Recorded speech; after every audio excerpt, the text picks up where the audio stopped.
Hey guys, welcome back to another video. This time we have something different. I decided to make a top 10 video on Historical Isekai.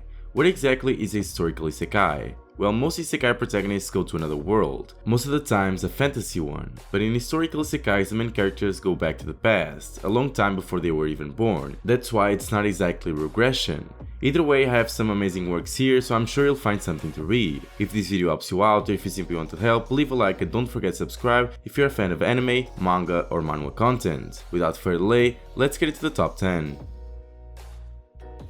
Number 10 comes with Scarlet Empire. The main character is a kendo prodigy, while his twin brother practices other sports, though nothing compared to his sibling's skill. He even goes as far as enrolling in a different school to try and differentiate himself. When things go wrong at his sibling's new school, the main character finds himself caught up in a potentially life or death confrontation, only to suddenly find himself swept back to the Edo period Japan, where the stakes are infinitely higher. After being taken in by a band of samurai, he must find a way to survive in the past and possibly help shape Japan's future. This is a completed manga. Even though it's short with only 24 chapters, it's a really nice story, definitely worth reading. There's a lot of different twists throughout the story that I'm sure many of you will enjoy, so if you find yourself some time, definitely give this work a chance. In number 9 we have Tricks Dedicated to Witches. In 2021, Harry Makito, genius magician, was holding a one-time only retirement show in Tokyo when he burned to death in an unexpected accident. He was 17 years old. Or so one would think, but he lived, finding himself reincarnated 400 years earlier in medieval Europe during the age of the witches' trials. Now he fights against the church which unjustly brands women as witches with his tricks disguised as miracles. It's like real magic. This show is currently on hiatus because the author couldn't come up with more story, but even though I'm not completely sure if it's true, I read that if the creator's block disappears, the author will come back to the story. I really enjoyed this read, and I was super sad when I found out that it had no continuation so far, but even then I still think it's something most of you would enjoy. If by any chance you enjoy the rest of the manga on this genre, definitely check this one out. Number 8 comes with Ashi-Girl. The main character is a totally unmotivated lazy girl who loves sleeping and eating. She's 16 but looks like a boy from elementary school. Her one and only talent is to run really fast. After accidentally switching on the time machine which her young brother made, she travels to the Sengoku period, where luckily joins to retreating foot soldiers using the name Yunosuke. Then she eats some amanitas and meets the man of her dreams. You will notice as soon as you start this work that the art style is very old. Even though I prefer newer and cleaner art style, this one brings a nostalgic feeling. Now, even though this work has around 102 chapters so far, I only found 56 translated, and some of them were even in Spanish, which I do understand, but I know some of you may not. If you find more chapters, let us know in the comments. This work is definitely a josei, but with a hint of historical and some romance. I really enjoyed the read and the relationship between the main character and all of the foot soldiers. It's definitely something you should give a chance to. In number 7 we have Gunjou Senki. The main character is a high schooler obsessed with history who's in the archery class at his school.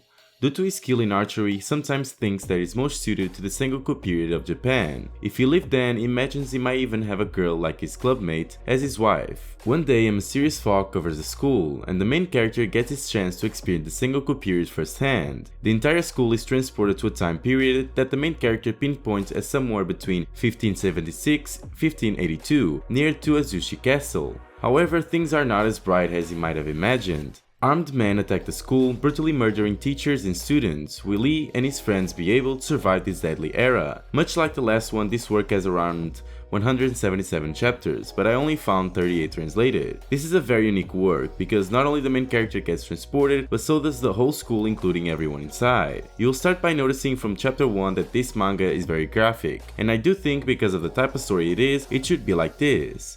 Give this one a try and don't forget to comment if you find more chapters.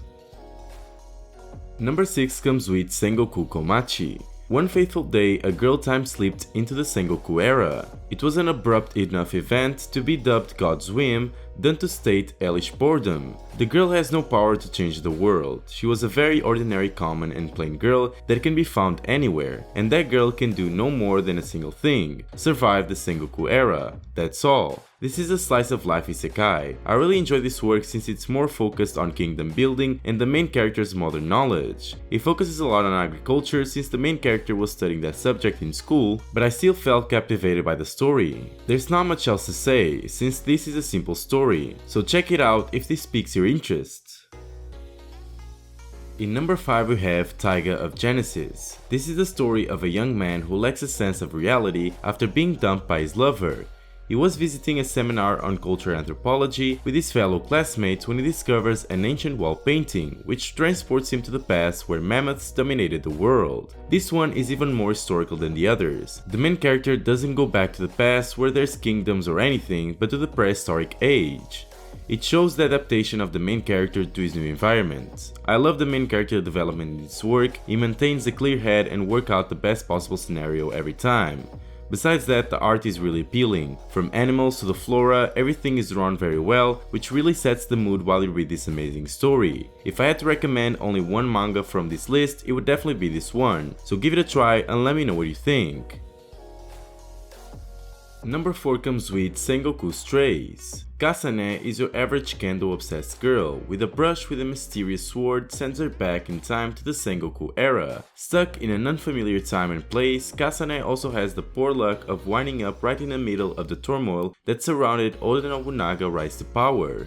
Even though this is tagged as a shonen, it felt like a shoujo while I was reading, mainly because of all the male side characters are drawn as young and good looking guys. Even then, the story was enjoyable and a great read to pass the time. The art is kinda oldish as well, but with some rather very well drawn moments, especially the sword fights feel like they have a lot of movement to it. Without a doubt, a good read, so give it a try. In number 3 we have Nobunaga Concerto.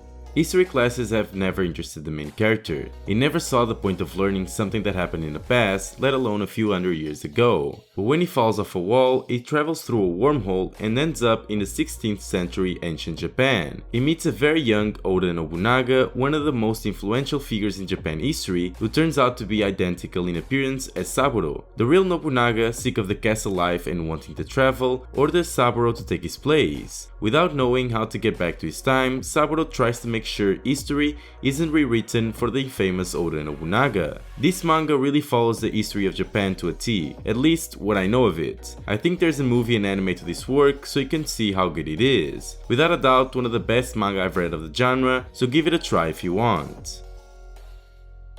Number 2 comes with We Are the Beatles. The main character plays lead guitar for Fab Four, the greatest Beatle tribute band in Japan. But right on the cusp of their big break, the group's lead singer decides to quit due to the rising tensions and conflicting goals. In a fit of rage, bassist Makoto shoves the rebellious singer into the path of an incoming train, and when Sho tries to stop him, all three end up tangled and plummeting towards certain death. But instead of dying, they awaken in 1961, the year before the Beatles released their first album. Now, in a world where nobody has ever heard of the Beatles yet, the cover band decides to compete with their idols and release a few hits of their own, in an attempt to force the legendary band into creating new and even greater songs. This one is definitely very different from the others. Not only the main character is transported to the past, so is his band members. Besides that, they don't go to an era with fights or war, but to the era where the Beatles got famous. This manga mainly focuses on music, but even if that's not something you enjoy that much, it's still a very good read, just don't expect anything fantasy-like. Overall, a great work, so go read it. And in number 1 we have Nobunaga no Chef. Ken is a modern-day chef who awakes one morning in a war-torn 16th century Japan. Faced with an impossible situation, he does what he does best. He cooks. Soon, word of his wonderful food reaches the capital and the ears of the warlord Oda Nobunaga, who immediately orders Ken to cook for him. What will happen to Ken as he finds himself stumbling around in an era he doesn't belong? The storytelling in this work is amazing. The pacing is incredible, the story even better, and the attention to small details is out of this world. The story main focus is definitely the food, the main character being a chef. But even though it takes a large portion of the story, there's more to it. There's also some other points of the story which make this an incredible work to read, but if I started telling them all, it would take too much time, so just trust me on this one and go have a look. Now guys, this was the top 10 historical isekai. Did you find any manga that you haven't read yet? Did you like it? If this video helped you in any way, leave a like and subscribe to the channel, and don't forget to activate the bell so you don't miss any video. Thanks for watching, and see you next time.